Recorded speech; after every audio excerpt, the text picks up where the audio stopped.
पहला प्रश्न, कभी भी साधु संतों के पास बैठना तो यह कहना कि कल्याण कैसे होगा, मेरा कल्याण कैसे होगा, बस।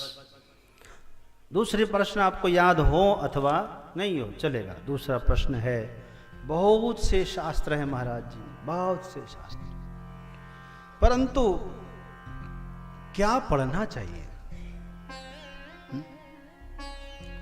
बहुत से मंत्र हैं दुनिया में, किस मंत्र का जाप करना चाहिए? तीसरा प्रश्न किया है ऋषियों ने कि भगवान श्री कृष्ण जिन्होंने माता देवकी के गर्भ से जन्म धारण किया है, उसका कारण क्या है? निराकार परमात्मा जो ब्रह्म है, उसको अवतार क्यों लेना पड़ता है? फिर प्रश्न है, भगवान के कितने अवतार हैं? मुझे ये भी बताइए। जिनका नाम लेने से सारे संकट टल जाते हैं, ऐसे प्रभु भगवान, उनकी लीला क्या है? कितनी लीलाएं हैं? भगवान श्री कृष्ण की कथा सुनाइए। पांचवा प्रश्न किया है कि कलयुग से बचने के लिए हम लोग, यानी नैमिषारण्य में शौनक ऋषि प्रश्न कर रहे हैं कि हम लोग यहाँ दीर्घ यज्ञ सत्र कर रहे हैं,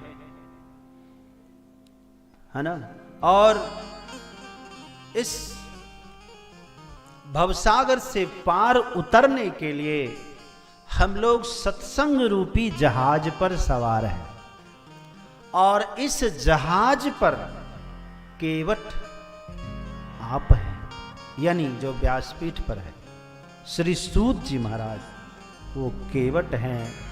कृपा करके हम सबको आप भवसागर पार करिए। अंतिम प्रश्न,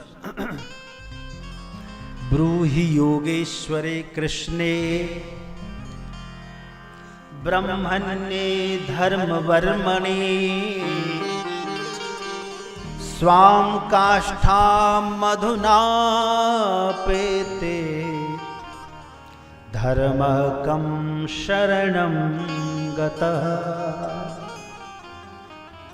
योगेश्वर भगवान श्री कृष्ण जब धरती को छोड़कर चले गए, तब धर्म किसकी शरण में रहा? यह भी प्रश्न है। इस प्रकार के प्रश्न करके रुके हैं। तब श्री सूत जी महाराज ने सभी मुनियों का अभिनंदन करके आरंभ किया है, और आरंभ में ही भगवान को प्रणाम किया है।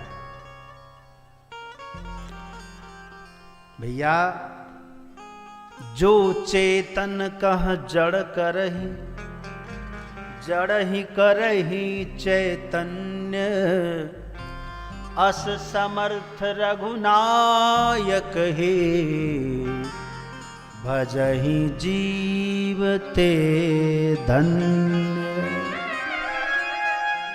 भगवान जड़ को चेतन कर दे, चेतन को फिर जड़ कर दे, इतने समर्थ हैं प्रभु।